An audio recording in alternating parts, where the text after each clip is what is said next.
Goal, nation's leading institute. Hello everyone, this is Sarok Kumar here, Chemistry Faculty, Goal Institute. In this video, I am going to discuss organic chemistry part of AITS Major Test 10. First of all, I am going to discuss question number 103. बहुत ही easy question दिया हुआ है जिसमें आप लोगों को सबसे first secondary alcohol दिया है और इस सेकेंडरी एल्कोहल का जो रिएक्शन दिया है वो ल्यूकास रिएजेंट के साथ दिया है, HCl in the presence of ZnCl2. तो पहले देखो, HCl in the presence of ZnCl2 अगर तुमको सेकेंडरी एल्कोहल दिया हुआ है तो इस सेकेंडरी एल्कोहल के केस में यहां पर पाथवे होता है SN1. ध्यान रखना, सेकेंडरी में होता है SN1, टर्सरी में होता है SN1, सिर्फ प्राइमरी में होता है SN2. और अगर तुमको PCl5 दिया हुआ है तो चाहे प्राइमरी हो चाहे सेकेंडरी हो, दोनों में पाथवे इसका कौन सा होता है? SN2.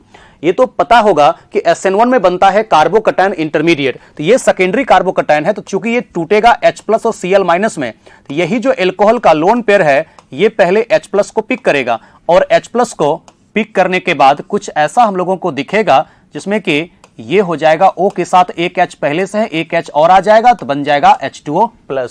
उसके बाद तुम लोगों को क्या करना है, यहां से H2O+ को बाहर करना है.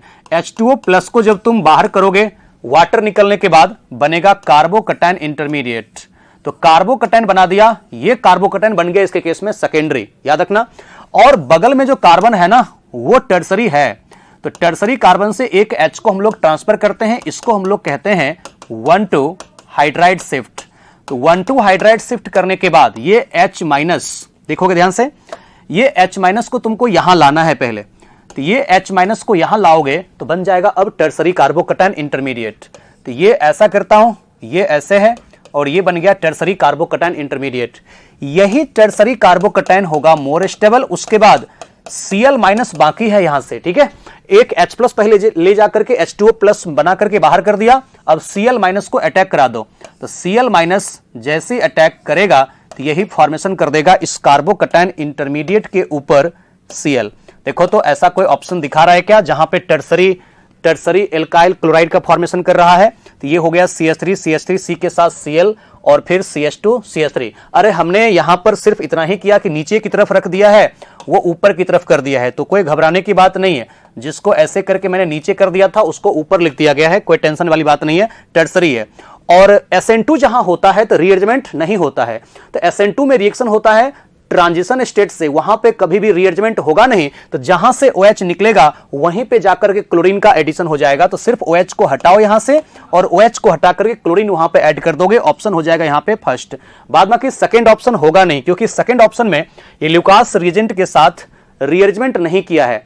तो रीअरेंजमेंट जब नहीं किया तो ये पॉसिबल है नहीं. उसके बाद फोर्थ में तो ये पता नहीं क्या बना दिया, पाई बॉन्ड बना दिया, ये तो पॉसिबल है नहीं.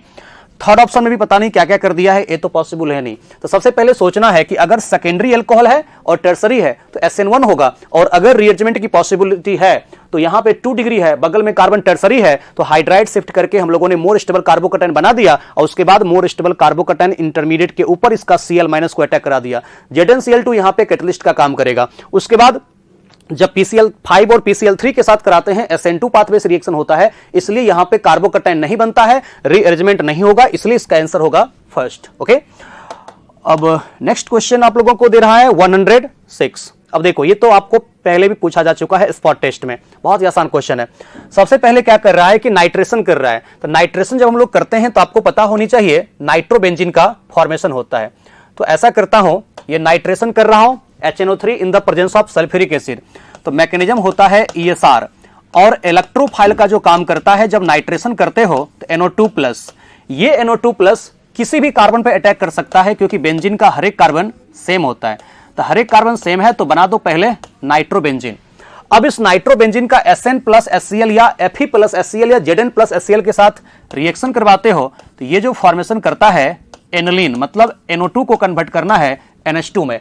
तो पहले नाइट्रेशन कर दिया नाइट्रोबेंजीन, फिर SnHCl या ZnCl या FeHCl के साथ रिडक्शन करोगे तो बनेगा एनिलीन. अब इस एनिलीन का जब हम लोग करते हैं पहले NaNO2 in the presence of HCl reaction, तो पहले Z नहीं कहो, पहले इसका जब हम लोग यहां पर करते हैं डाइजोटाइजेशन, तो डाइजोटाइजेशन करते हो यानी कि या तो रिएक्शन करवाते हो तुम नाइट्रस एसिड के साथ या फिर तुम रिएक्शन करवाते हो इसका NaNO2 in the presence of HCl at 0 to 5 degree Celsius.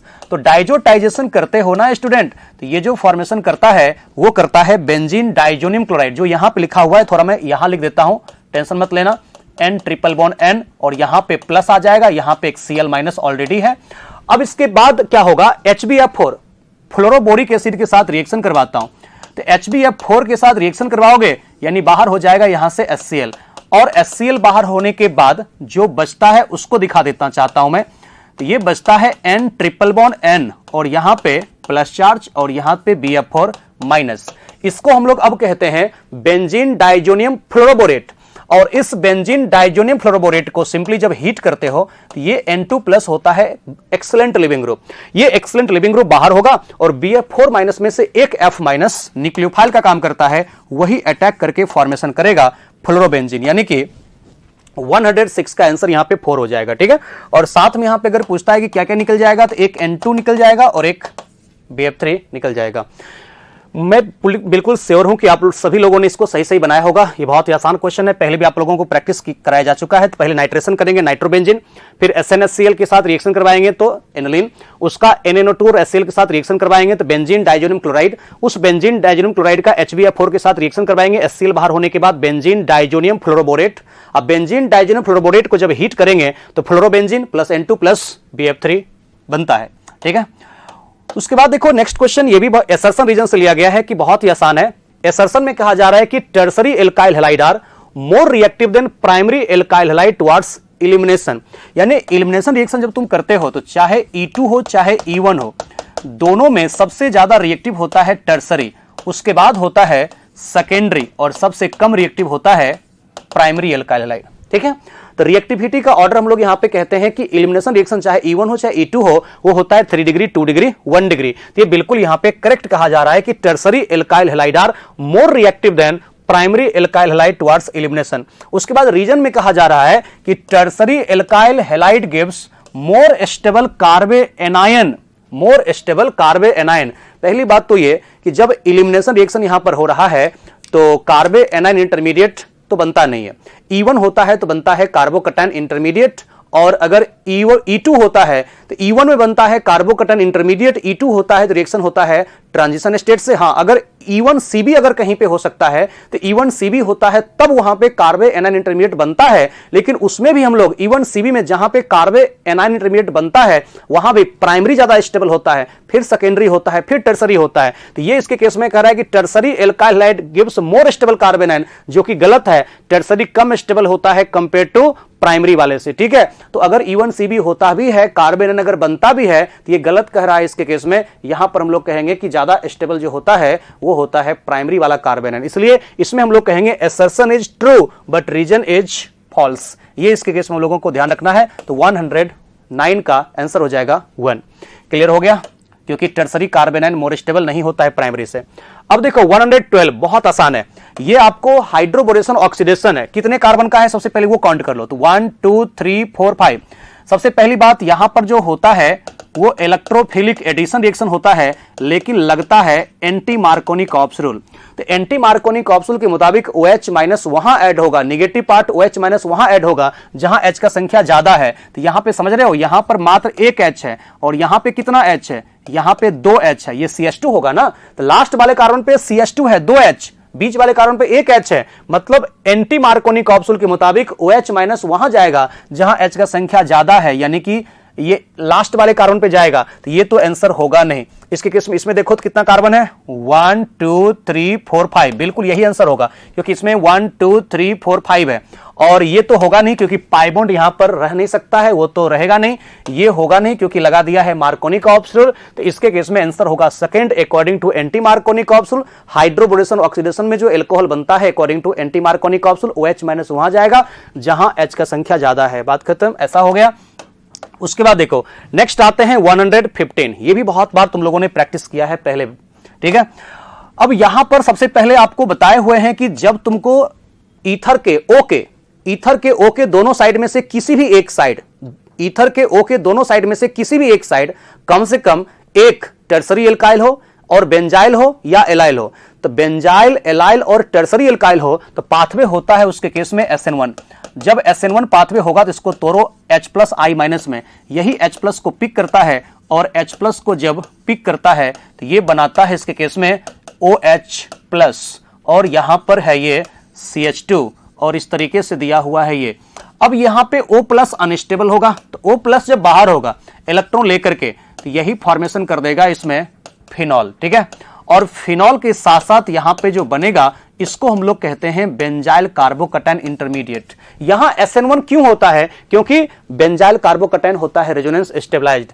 यही रेजोनेंस स्टेबलाइज्ड कार्बोकैटायन इंटरमीडिएट के ऊपर I- का अटैक होगा तो इसके केस में ध्यान रखना, अगर ईथर के O के दोनों साइड में से किसी भी एक side at least one tertiary alkyl हो या बेंजाइल और एलाइल हो तो I- या Cl- या Br- जो भी न्यूक्लियोफाइल है उस डायरेक्शन में अटैक करेगा जहां पे मोर स्टेबल कार्बोकैटायन इंटरमीडिएट बनता है तो मोर स्टेबल कार्बोकैटायन बनेगा बेंजाइल के ऊपर। इसको खटाक से तोड़ दो ना एक लाइन में ऐसे करके, वैसे मैकेनिज्म ये होता है। यानी देखो तो कोई मैच कर रहा है, फर्स्ट वाला तो मैच कर नहीं रहा है, थर्ड वाला मैच कर नहीं रहा है, फोर वाला मैच कर नहीं रहा है, यहां पर आंसर इसका सेकंड हो जाएगा। बेंजाइल कार्बोकैटायन मोर स्टेबल है, उसी के ऊपर जाएगा न्यूक्लियोफाइल I-, ठीक है।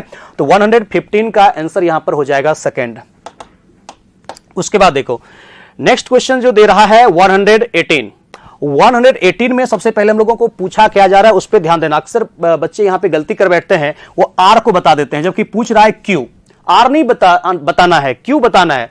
तो सबसे पहले ये रिडक्टिव ओजोलाइसिस है। रिडक्टिव ओजोलाइसिस करने में आप लोगों को पता है इसको ब्रेक कर देना होता है और दोनों साइड बिल्कुल एक एक ऑक्सीजन को डालना है, बिल्कुल रसगुल्ले की तरह। तो यहां पर Q जो बन रहा है वो कह रहा है कि ये दे रहा है टॉलरेंस टेस्ट। ये एक्चुअल में जो दिया हुआ है इसी को यहां पर हम लोग कहते हैं टॉलरेंस रिएजेंट। जानते हो कि टॉलरेंस रिएजेंट के साथ रिएक्शन कौन करता है? एलिफैटिक एल्डिहाइड और एरोमेटिक एल्डिहाइड, दोनों में से कोई भी कर सकता है। एलिफैटिक या एरोमेटिक एल्डिहाइड कर सकता है, कीटोन करता नहीं है। तो यहां पर ये जो बनेगा P बन जाएगा सबसे पहले साइक्लोहेक्सानॉन, सॉरी यहां पर ये मत दिखाओ, इसमें सबसे पहले बन जाएगा साइक्लोहेक्सानॉन जो कि टॉलरेंस टेस्ट नहीं देता है। अब जो Q बनेगा Q वो क्या बनेगा? ये बन जाएगा, देखो क्या यहां पर एक H है पहले से, एक हमने डाल दिया O, तो C डबल बॉन्ड OH और ये क्या हो गया CH3। यही तो मेरे को पूछ रहा है कि Q क्या बनेगा, तो Q बन जाएगा इस केस में एसिटल्डिहाइड। और जब इस एसिटल्डिहाइड के ऊपर तुम डालते हो टॉलरेंस रिएजेंट तो टॉलरेंस रिएजेंट एक माइल्ड ऑक्सीडाइजिंग एजेंट होता है जो एल्डिहाइड को ऑक्सीडाइज करके बनाता है कार्बोक्सिलिक एसिड। यानी कि अगर इस क्वेश्चन में मेरे को पूछता R तो R पूछता तो आंसर होता 4 यानी कि एसिटिक एसिड। R नहीं पूछ रहा है, तुमको पूछ रहा है Q, तो Q हो जाएगा यहां पे एसिटल्डिहाइड। तो 118 का आंसर हो जाएगा सेकंड, ठीक है। अगर R पूछता तब टॉलरेंस रिएजेंट के प्रेजेंस में एसिटल्डिहाइड ऑक्सीडाइज करके बनाएगा एसिटिक एसिड, ठीक है। अब देखो नेक्स्ट क्वेश्चन हम लोगों को 121, यहां पर लगेगा एंटी मार्कोनी कैप्सूल फिर से एक बार, क्योंकि ये दिया हुआ है पेरोक्साइड। तो जब HBr in the presence of R2O2 का मतलब हो गया पेरोक्साइड, तो पेरोक्साइड के प्रेजेंस में मैकेनिज्म होता है फ्री रेडिकल एडिशन रिएक्शन, ठीक है। और जब फ्री रेडिकल एडिशन रिएक्शन होता है तो लगता है एंटी मार्कोनी कैप्सूल, बिल्कुल।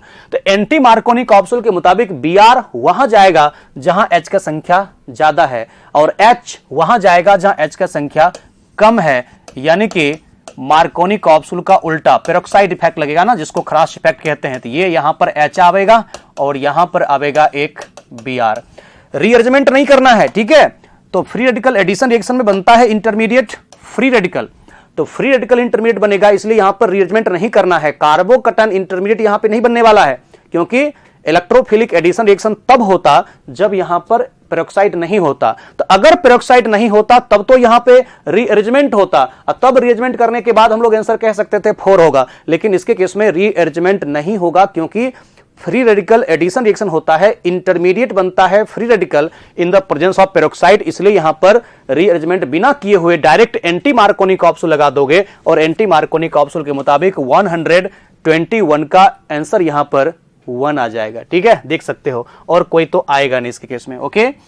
आसान क्वेश्चन है ये सब, और लेकिन नीट के लेवल का क्वेश्चन है, अच्छे से इसको ध्यान रखना है। ये सब कॉन्सेप्ट पे क्वेश्चन हम लोगों को पूछा जा सकता है। ये तो डायरेक्ट बायोमोलिक्यूल्स से लिया गया है क्वेश्चन। पूछा जा रहा है कि which of the following structure is beta D glucopyranose. Pyranose किसका एनालॉजी है? पायरान का। अब पायरान का मतलब हो गया कितना member ring? 6 member ring, sorry 6 member ring हो गया, यानी कि यहां पर हो जाएगा 5 कार्बन और 1 हो जाएगा ऑक्सीजन। तो इसके केस में थर्ड और फोर्थ तो बिल्कुल नहीं होगा, क्योंकि ये फ्यूरान का एनालॉगी है, ये फ्यूरानोज है। तो फ्यूरानोज वो हो गया फ्रक्टोज का स्ट्रक्चर, जबकि पूछा जा रहा है ग्लूकोपायरानोज, मतलब ग्लूकोज का स्ट्रक्चर पूछा जा रहा है। तो यहां पर ये जो है ना, अगर OH नीचे है, देखो फर्स्ट कार्बन पे OH अगर डाउनवर्ड है तो ये होता है अल्फा, और अगर फर्स्ट कार्बन पे OH अपवर्ड होता है ऊपर, इसको कहते हैं बीटा। तो पूछा जा रहा है बीटा डी ग्लूकोपायरानोज, तो स्ट्रक्चर होगा सेकंड इसका करेक्ट। कैसे पकड़ेंगे कॉन्सेप्ट को, तो देख लेंगे। अगर फर्स्ट कार्बन पे OH ऊपर है तो उसको कहते हैं बीटा, और अगर फर्स्ट कार्बन पे OH नीचे है तो अल्फा। तो इस फर्स्ट वाले का नाम हो जाएगा अल्फा डी ग्लूकोपायरानोज, और सेकंड वाले का नाम होगा बीटा डी ग्लूकोपायरानोज। बाद बाकी सबका देखो सेम है, OH सबका जो है सेम है। तो ये दोनों जो अल्फा डी ग्लूकोपायरानोज और बीटा डी ग्लूकोपायरानोज होता है, यानी अल्फा डी ग्लूकोज और बीटा डी ग्लूकोज एक दूसरे का एनोमर्स कहलाता है। ठीक है, ये सब बात को यहां पर ध्यान रखना। तो 124 का आंसर यहां पर हो जाएगा सेकंड। बहुत आसान है, बायोमॉलिक्यूल चैप्टर में डायरेक्ट तुम लोगों को मिलेगा। उसके बाद देखो स्टूडेंट 126, आसान है ना। ये HBZ रिएक्शन है सबसे पहले हम लोगों को दिया हुआ, यानी कि Br2 in the presence of red phosphorus followed by लिखना चाहिए यहां पे हाइड्रोलिसिस भी। तो होता क्या है, सबसे पहले तुम लोग क्या कराओगे, सबसे पहले अल्फा H को रिप्लेस करोगे Br2 के द्वारा। तो जब भी तुमको कोई ऐसा कार्बोक्सिलिक एसिड, जिस कार्बोक्सिलिक एसिड में एटलीस्ट 1 अल्फा H है, उसका रिएक्शन अगर Br2 या Cl2 के साथ देता है इन the presence of red phosphorus followed by hydrolysis, तो वहां पर एक अल्फा H को हटाओ और उसके जगह पर ऐड कर दो, Br2 है तो ब्रोमीन को, Cl2 है तो क्लोरीन को, ये यहां पर ऐड कर दो। और फिर इसका रिएक्शन तुम लोग करवा दो NaCN के द्वारा। तो NaCN के द्वारा रिएक्शन करवाओगे तो Na प्लस निकाल देगा Br- को, और जहां से Br निकला वहां पे जाके CN का एडिशन कर दो, और एक कार्बोक्सिलिक एसिड तो पहले से है ही। और फर्दर इसका हम लोगों को क्या करना है, एसिडिक हाइड्रोलिसिस। और पता है बहुत बार मैंने आप लोगों को बताया है कि जहां कहीं साइनाइड का होता है एसिडिक हाइड्रोलिसिस, बनता है कार्बोक्सिलिक एसिड। तो यहां पर एक CH2 के साथ जो CN है वो CN कन्वर्ट हो जाएगा कार्बोक्सिलिक एसिड में, और एक कार्बोक्सिलिक एसिड यहां पर पहले से है। तो पहले तुम जो रिएक्शन करवा रहे हो ये है एक्चुअल में HBZ रिएक्शन, यानी कि हेल्महोल्ट्ज-जेलेस्की रिएक्शन है। तो अल्फा हाइड्रोजन को रिप्लेस करेगा, जिस कार्बन पे कार्बोक्सिलिक एसिड अटैच्ड है वहां पे अगर एटलीस्ट 1 H है उसको रिप्लेस करेगा यहां पे ब्रोमीन, और फिर उसके बाद NaCN के द्वारा ब्रोमीन को रिप्लेस करके NaBr बाहर करके साइनाइड हम लोग बना देंगे, CN ऐड होगा। उसके बाद वहां पर एसिडिक हाइड्रोलिसिस करते हैं तो CN कन्वर्ट होता है कार्बोक्सिलिक एसिड में। ऐसा कोई ऑप्शन है क्या, फर्स्ट तो होगा नहीं, सेकंड होगा नहीं, 4 होगा नहीं, आंसर इसका हो जाएगा थर्ड, यानी कि बीच में CH2 और 2 हो जाएगा कार्बोक्सिलिक एसिड। बातें समझ में आई क्या, आसान क्वेश्चन है ना, गुड, वेरी गुड। उसके बाद देखो नेक्स्ट क्वेश्चन की तरफ चलता हूं। नेक्स्ट क्वेश्चन तो डायरेक्ट एनसीईआरटी से एमीन चैप्टर से लिया गया है। The correct increasing basic strength order is. देखो सबसे पहली बात तो हम लोगों को ध्यान रखना पड़ेगा कि अगर तुमको कहीं पे मिथाइल दिया हुआ है, मिथाइल, तो basic strength in aquatic medium, और जब तक मीडियम मेंशन नहीं होता है इस प्रकार के क्वेश्चन में, मिथाइल और इथाइल दिया हुआ है और जब तक मीडियम मेंशन नहीं करे तब तक हम लोगों को लेना होता है एक्वाटिक मीडियम। तो एक्वाटिक मीडियम में अगर तुमको मिथाइल दिया हुआ है तो मिथाइल का होता है 213, यानी कि 2 डिग्री, उसके बाद होता है 1 डिग्री, और उसके बाद होता है 3 डिग्री, और सबसे लास्ट में होता है अमोनिया। 213 याद रखना, ठीक है। अगर तुमको जब तक मीडियम मेंशन नहीं किया हुआ है तो मिथाइल और इथाइल के केस में हम लोगों को एक्वाटिक मीडियम लेना है। एक्वाटिक मीडियम में मिथाइल के केस में लेते हैं, मिथाइल के केस में हम लोग लेते हैं 213, और अगर इथाइल लिया हुआ है तो 2 डिग्री का सबसे ज्यादा तो होता ही है। तो यहां पर यहां पे CH3 CH2 का होल 2 के साथ यहां पर लिखना चाहिए मेरे को NH, ठीक है। तो 2 डिग्री का तो ज्यादा होगा ही, चाहे मिथाइल हो चाहे इथाइल हो, लेकिन अब जो होगा अगर इथाइल है तो 231 अब होगा, और सबसे कम हो जाएगा यहां पे 1 डिग्री का C2H5NH2, और उसके बाद होगा अमोनिया, यानी कि अब ध्यान रखना है 231। अरे छोटा इल्काइल है मिथाइल का 213, बड़ा इल्काइल है इथाइल का 231। 231 बड़ा संख्या है बड़ा इल्काइल इथाइल का, और 213 छोटा संख्या है छोटा इल्काइल यानी मिथाइल का।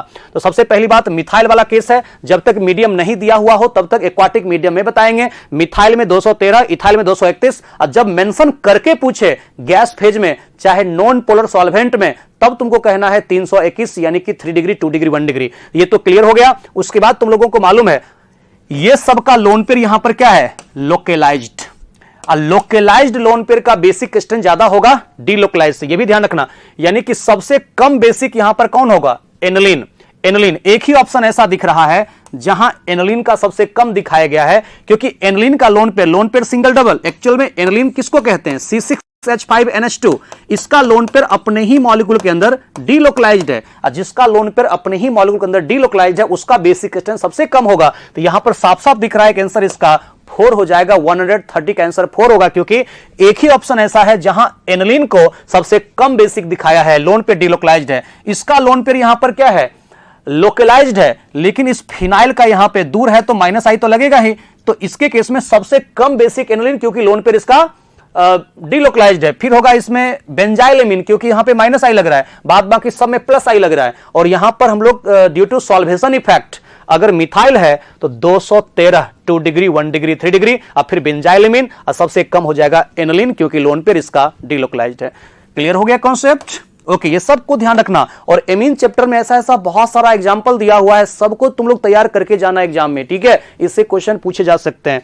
उसके बाद देखो, बहुत आसान क्वेश्चन है, ये दिया हुआ है ब्यूट-2-इन, ये डायरेक्ट एनसीईआरटी का एल्कीन चैप्टर से लिया गया है। इसका यहां पर KMnO4 in the presence of acidic medium heat करने के लिए कहा। तो आपको बताया था पहले भी, अगर किसी कार्बन कार्बन डबल बॉन्ड के अबाउट एक H है तो वो KMnO4 या K2Cr2O7 के प्रेजेंस में ऑक्सीडाइज करके बनता है कार्बोजिलिक एसिड। अगर 2 H है तो कार्बन डाइऑक्साइड और वाटर बनता है। अगर एक भी H नहीं है तो कीटोन बनता है। तो यहां पे दोनों में एक एक H है, तो दोनों H अगर है, दोनों कार्बन कार्बन डबल बॉन्ड के अबाउट, तो बनता है कार्बोजिलिक एसिड। तो ध्यान रखना, अगर कार्बन कार्बन डबल बॉन्ड के अबाउट एक H है कहीं पे, ठीक है, तो एक H अगर है कार्बन कार्बन डबल बॉन्ड के अबाउट, तो ये बनाता है कार्बोजिलिक एसिड। अगर कहीं पे 2 H है तो बनाता है CO2 प्लस वाटर, और अगर एक भी H नहीं है तब इसके केस में फॉर्मेशन करता है कीटोन। अच्छे से ध्यान रखना। इसलिए अब देखो, आंसर इसका फर्स्ट तो होगा नहीं, सेकंड यहां पर आंसर बिल्कुल हो जाएगा, थर्ड होगा नहीं, फोर्थ होगा नहीं। तो अगर हॉट KMnO4 है, चाहे K2Cr2O7 है, तो यहां पर एक H है तो बनता है कार्बोजिलिक एसिड। इस तरीके से तुम इसको ध्यान रखना। ओके, अब देखते हैं नेक्स्ट क्वेश्चन की तरफ। 136 के बाद आते हैं 139। बहुत ही आसान क्वेश्चन है बच्चों, ठीक है? इसमें हम लोगों को करना क्या है? सबसे पहले जहां कहीं तुमको विशनल डाइहैलाइड दिया हुआ है, तो विशनल डाइहैलाइड का रिएक्शन जब हम लोग करते हैं एल्कोहलिक KOH के साथ, तो alcoholic KOH strong base alcoholic medium E2 pathway होगा। तो E2 पाथवे अगर होगा तो जहां से Br निकलेगा उसके बगल वाले कार्बन से एक H+ निकलेगा, पहले बाहर होगा एक KBr, बाहर होगा एक H2O, बच गया CH2 डबल बॉन्ड CH के साथ Br। ये एल्काइन चैप्टर से लिया गया स्टूडेंट, ठीक है? तो एक यहां से Br, एक H निकाल दिया, बना CH2 double bond CH Br, vinyl bromide. इसका रिएक्शन फर्दर हम लोग कराते हैं NaNH2 के साथ। तो NaNH2 भी कैसा बेस है? स्ट्रॉन्ग बेस है। तो स्ट्रॉन्ग बेस है तो फिर से होगा E2 पाथवे, यानी E2 पाथवे होगा तो इसके भी केस में Na+ निकालेगा एक Br- को, NH2- एक बगल वाले कार्बन से H+ को निकालेगा, मतलब यहां पे फॉर्मेशन करता है एसिटिलीन, और बाहर हो गया इसके केस में NaBr, और बाहर हो गया इसके केस में अमोनिया। अब जानते हो कि ये जो बना इसके केस में एसिटिलीन कहते हैं, या फिर इसी को हम लोग कहते हैं इथाइन। जब इस इथाइन का रिएक्शन तुमको दिया हुआ है रेड हॉट आयरन ट्यूब, ठीक है, तो रेड हीट आयरन ट्यूब ये तुमको अगर यहां पर देता है तो बनता है बेंजीन। बेंजीन ये एनसीईआरटी का डायरेक्ट क्वेश्चन हम लोगों को दिया हुआ है, तो आंसर होगा इसके केस में बेंजीन। अंडरस्टूड है, देखो अंडरस्टूड है। तुम कहोगे सर जी यहां तो एक ही मॉलिक्यूल बना एसिटिलीन, हम क्यों ले लें यहां पर इसके केस में 3 मॉलिक्यूल? तो अंडरस्टूड है, एसिटिलीन का यहां पे कोई कमी रहेगा नहीं। तो इसमें आपको मानना पड़ेगा कि जब एसिटिलीन का रिएक्शन तुमको दिया हुआ है इसमें रेड हॉट आयरन ट्यूब से, तो मतलब यहां पर मेरे को लेना है 3 मॉलिक्यूल। और 3 मॉलिक्यूल लेना है तो एक यहां पे शिफ्ट कर दो, एक यहां पे शिफ्ट कर दो, और एक यहां पे शिफ्ट कर दो, तो बन जाएगा तुरंत इसके केस में इस तरीके से 6 है कार्बन, 6 है कार्बन, तो यहां पर एक बना दो डबल बॉन्ड, तो हो गया इसके केस में डबल, फिर सिंगल, फिर डबल, फिर सिंगल। इस तरीके से बेंजीन का फॉर्मेशन करता है। तो फर्स्ट होगा नहीं, सेकेंड इसका आंसर हो जाएगा, ठीक है, सेकेंड आंसर हो जाएगा। तो देखोगे 139 का आंसर यहां पर सेकेंड है क्या? बिल्कुल दिया हुआ है, ठीक है। ये कहां पे दिया हुआ है एनसीईआरटी में? तो यहां तक Y तक का रिएक्शन दिया हुआ है तुम लोगों को एल्काइन में। अरे पूरा दिया हुआ है, YZ सब दिया हुआ है, एल्काइन चैप्टर में ही हम लोगों को दिया हुआ है। उसके बाद देखो नेक्स्ट क्वेश्चन की तरफ आते हैं। 142 में कहा जा रहा है कि phenol on reaction with dilute nitric acid gives 2 product, 2 product यहां पर देता है। जैसे कि हम लोग करते हैं नाइट्रेशन फिनॉल का, तो तुम लोग पढ़े होंगे कि डाइल्यूट नाइट्रिक एसिड के साथ जब रिएक्शन करवाते हैं, मैकेनिज्म होता है इलेक्ट्रोफिलिक सब्स्टिट्यूशन रिएक्शन।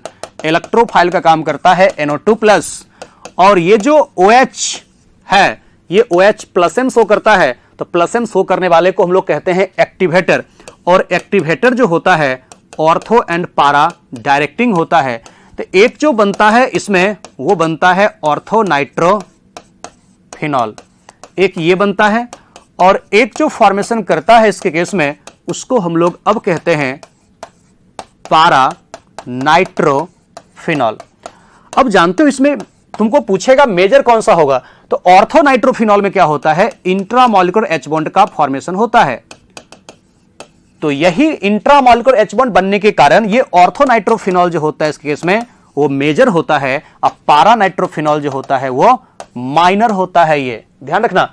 अब तुमको ये नहीं पूछ रहा है, पूछ ये रहा है कि which method will be most efficiently for large scale separation, किस मेथड के द्वारा हम लोग ऑर्थो नाइट्रोफिनॉल और पारा नाइट्रोफिनॉल का सेपरेशन करते हैं। तो आप लोग पढ़े होंगे एल्कोहल फिनॉल ईथर वाले चैप्टर में, यहां पे हम लोग करते हैं स्टीम डिस्टिलेशन करते हैं। इसका आंसर हो जाएगा 142 का थर्ड होगा, क्योंकि तुम जानते हो कि स्टीम डिस्टिलेशन होता है इसलिए क्योंकि ऑर्थो नाइट्रोफिनॉल में बनता है इंट्रामॉलिक्यूलर H बॉन्ड जो कि वीकर मॉलिक्यूलर एसोसिएशन है, और यहां पर वीक H बॉन्ड होता है इंट्रामॉलिक्यूलर H बॉन्ड, जिसके कारण उसका बॉइलिंग पॉइंट कम होता है, और जिसका बॉइलिंग पॉइंट कम होता है वो मोर स्टीम वोलेटाइल होता है। जबकि पारा नाइट्रोफिनॉल जो होता है उसमें मॉलिक्यूलर एसोसिएशन ज्यादा होता है through the intermolecular H bond. Intermolecular H bond के कारण जब मॉलिक्यूलर एसोसिएशन ज्यादा होता है उसको सेपरेट करने में ज्यादा एनर्जी लगता है पारा नाइट्रोफिनॉल को, इसलिए उसका बॉइलिंग पॉइंट ज्यादा होता है, और जिसका बॉइलिंग पॉइंट ज्यादा होता है उसका जो वोलेटिलिटी होता है वो कम होता है। तो लेस स्टीम वोलेटाइल होता है पारा नाइट्रोफिनॉल, मोर स्टीम वोलेटाइल होता है ऑर्थो नाइट्रोफिनॉल। इसलिए ऑर्थो नाइट्रोफिनॉल और पारा नाइट्रोफिनॉल के मिक्सचर को हम लोग जो सेपरेट करते हैं वो करते हैं बाय स्टीम डिस्टिलेशन, यानी कि 142 का आंसर यहां पर थर्ड हो जाएगा। देखते हैं हम लोग नेक्स्ट क्वेश्चन, देखते हैं। अब तुमको जो नेक्स्ट क्वेश्चन दिया हुआ है 145, बहुत ही आसान IUPAC नोमेनक्लेचर से लिया गया है। देखते हैं क्या कह रहा है, इसको पहले ओपन कर लो। तो ओपन करोगे तो CH2 डबल बॉन्ड CH, फिर इसमें CH2 है, फिर ये CH के साथ एक OH है और CH3 है। हम लोगों को मालूम है कि ये एल्कोहल सीनियर होता है एल्कीन से, तो एल्कोहल को मिलना चाहिए लोएस्ट नंबर। तो नंबरिंग जो होगा वो राइट साइड से होगा, क्योंकि एल्कोहल सीनियर है उसी को मिलना चाहिए लोएस्ट नंबर। और जो होता है सीनियर उसका सफिक्स लिखाता है, प्रीफिक्स नहीं लिखाता है। तो यहां हाइड्रोक्सी नहीं लिखाएगा, ऑल लिखाएगा, ऑल। तो देखोगे कौन सा आ रहा है इसके केस में, 2 हाइड्रोक्सी लिखना तो गलत है, हाइड्रोक्सी तो लिखाएगा ही नहीं। उसके बाद पेंट, क्योंकि 5 कार्बन का है, पेंट 1 2 3 4, 4 in 2 ऑल, बिल्कुल यहां पे करेक्ट कह रहा है। उसके बाद पेंट 4 in 2 अल तो होगा नहीं, क्योंकि अल AL अल लिखा जाता है एल्डिहाइड के लिए। हाइड्रोक्सी तो लिखना ही गलत है, हाइड्रोक्सी प्रीफिक्स है, और प्रीफिक्स लिखा जाता है जब वो जूनियर होता है, और ये सीनियर है एल्कोहल यहां पर, तो ऑल लिखाता है, तो लास्ट में लिखाता है सफिक्स ऑल। तो यहां पर पेंट 4 in 2 ऑल हो जाएगा, तो 145 का आंसर यहां पर सेकंड हो जाएगा। ठीक है, मुझे बिल्कुल पता है आप सभी लोगों ने बनाया होगा। उसके बाद देखो नेक्स्ट एक लास्ट क्वेश्चन है 148, जिसमें आप लोगों को कह रहा है कि the decreasing order of reactivity towards nitration. जानते हो कि बेंजीन और बेंजीन से बने हुए जो कंपाउंड होता है उसका जो नाइट्रेशन होता है, नाइट्रेशन का मैकेनिज्म कौन सा होता है, ESR।